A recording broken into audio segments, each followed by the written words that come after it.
INSO के 21वें स्थापना दिवस पर आज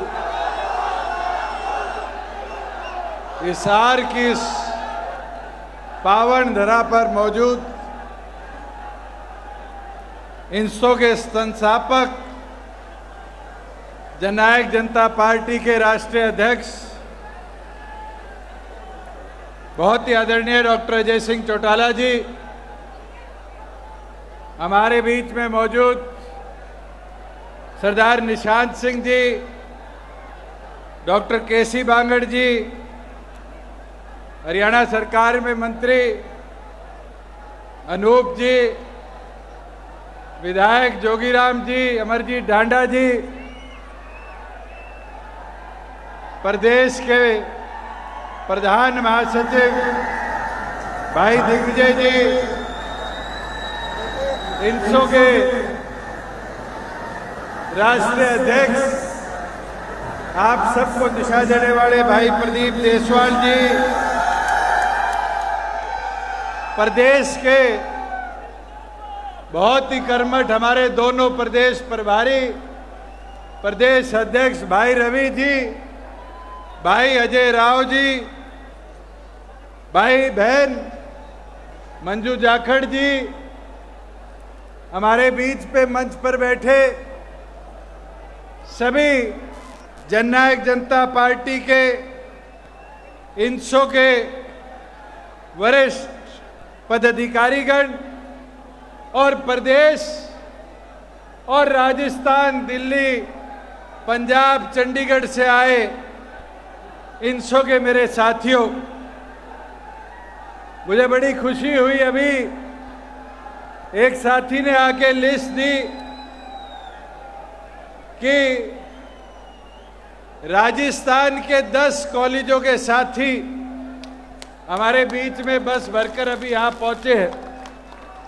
और मैं एक चीज से शुरुआत करूंगा, आपने निभाया है ऐसा साथ कोई निभा नहीं सकता। जेजेपी के चिरागों को अब कोई बुझा नहीं सकता। हौसलों के साथ मजबूती से खड़े रहेंगे हम, कोई तूफान आकर भी हमें हिला नहीं सकता। साथियों,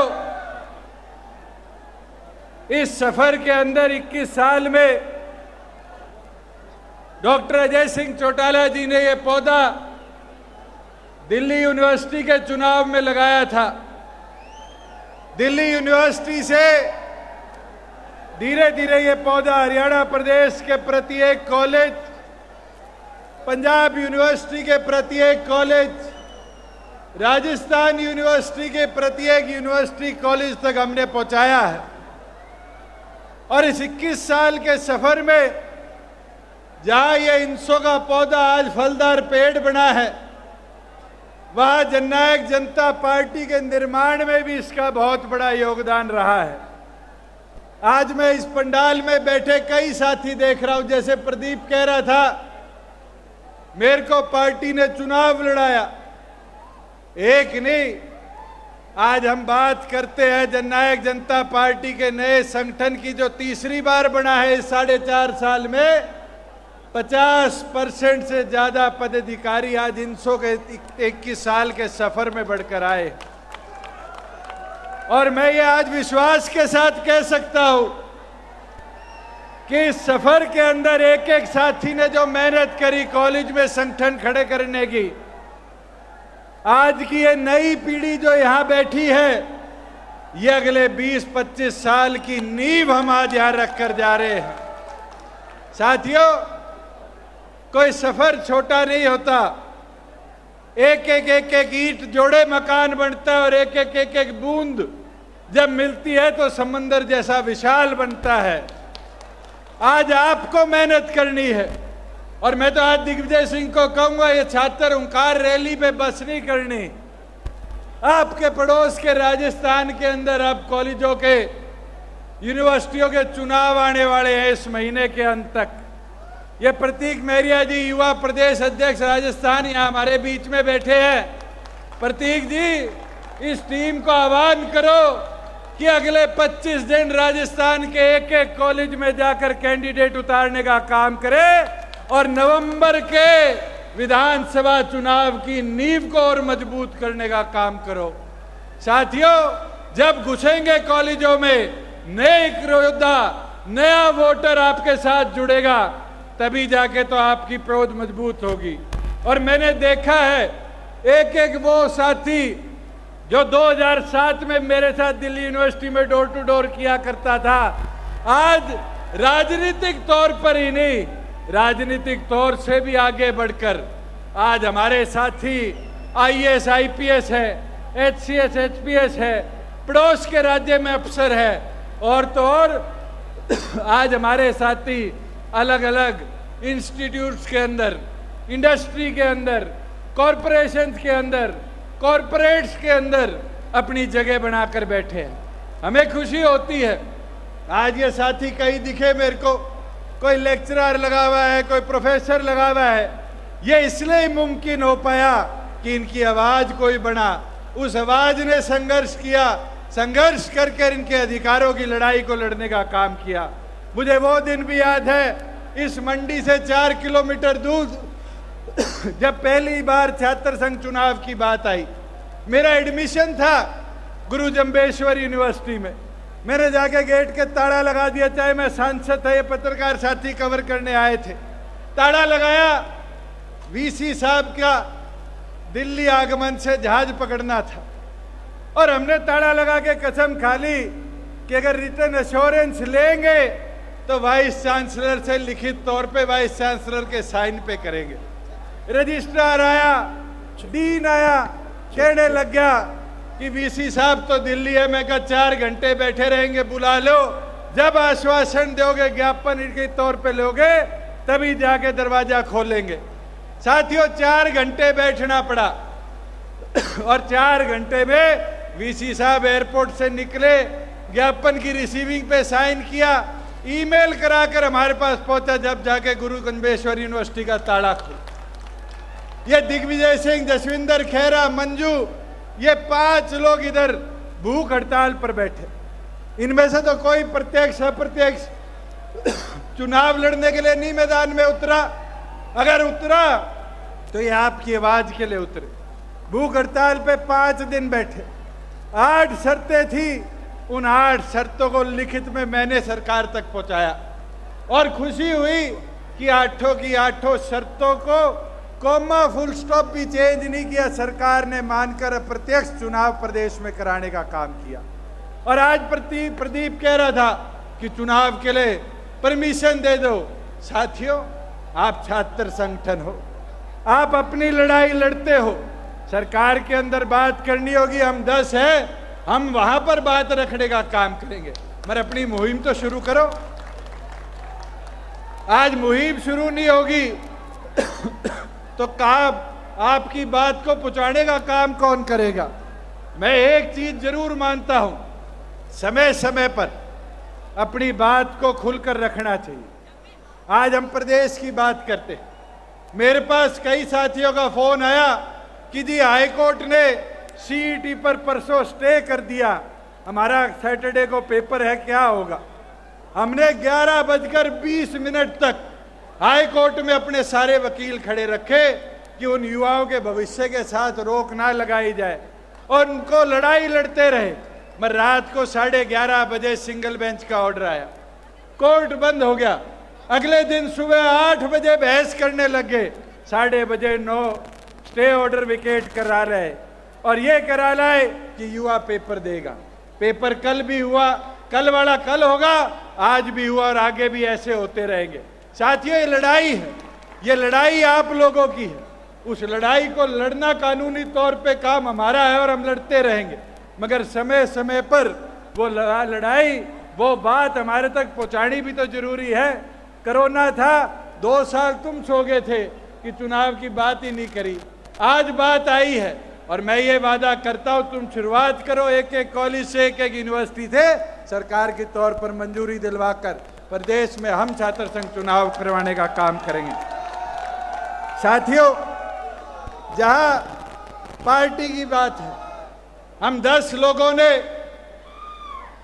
प्रदेश के अंदर बदलाव कितने लाने का काम किया। आज हम देखते हैं, आज हम सुनते हैं, आज हम करते हैं। आज कांग्रेस के साथी कहते हैं प्रदेश बर्बाद हो गया। ये हिसार के साथी बैठे, पूछो कितना बड़ा रनवे बन रहा है। देश का सबसे बड़ा अगर कोई एयरपोर्ट बनेगा 7200 एकड़ में, तो हरियाणा के इस हिसार की धरा पर बनेगा। क्या प्रदेश बर्बाद हुआ? हिसार शहर में आप आए हो, जाम की स्थिति थी। इस जाम से निजात मिलाने के लिए 700 करोड़ का एलिवेटेड पुल बनेगा, तो फायदा किसको होगा? हरियाणा प्रदेश के हिसार को। मैंने एक शुरुआत करी थी इसी हिसार से, और उस समय सांसद था, कहता था फाटक मुक्त हरियाणा बनाएंगे, शुरुआत हिसार से करेंगे। आज तथ्यों के साथ कहता हूं, आज एक फाटक रह गया था, उसकी भी 15 दिन पहले मंजूरी आ गई, और देश का पहला जिला होगा जो 100% फाटक रहित होगा। साथियों, नियत और काम करने की तो कोई कमी नहीं रहती। आज उठाकर देखो, 34,000 करोड़ का निवेश प्रदेश में आया। 34,000 करोड़ में कोई कंपनी प्रदेश छोड़कर नहीं भागी। कांग्रेस का शासन था, गोलियां चली, लाठियां बरसी, हीरो गई, होंडा गई, मारुति गई। क्या मारुति को वापिस नहीं लाए? खरखोदा में वापिस लाए, और खरखोदा के अंदर देश का नहीं दुनिया का सबसे बड़ा प्लांट हम बढ़ाने का काम कर रहे हैं। वहां कोई हजारों नहीं, मेरे को पहले अनुमान था कि 10-12 हजार गाड़ी साल की निकलेगी।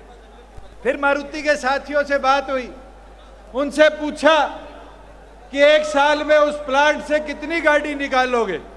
तो उनने बताया एक साल जब पूरी कैपेसिटी पे प्लांट चलेगा, 10,000 गाड़ी तो सिर्फ पहले साल निकलेगी। 10 लाख गाड़ी मारुति के प्लांट से पर वर्ष हम निकालने का काम करेंगे। 10,000 गाड़ी का मतलब क्या है? 15 से 20 हजार युवाओं को 24 घंटे का रोजगार हम खरखोदा में बनाकर देने का काम करेंगे। अरे कांग्रेस का राज तो वो था जब दिल्ली से चला करते थे और एक लोकसभा क्रॉस कर लिया करते थे।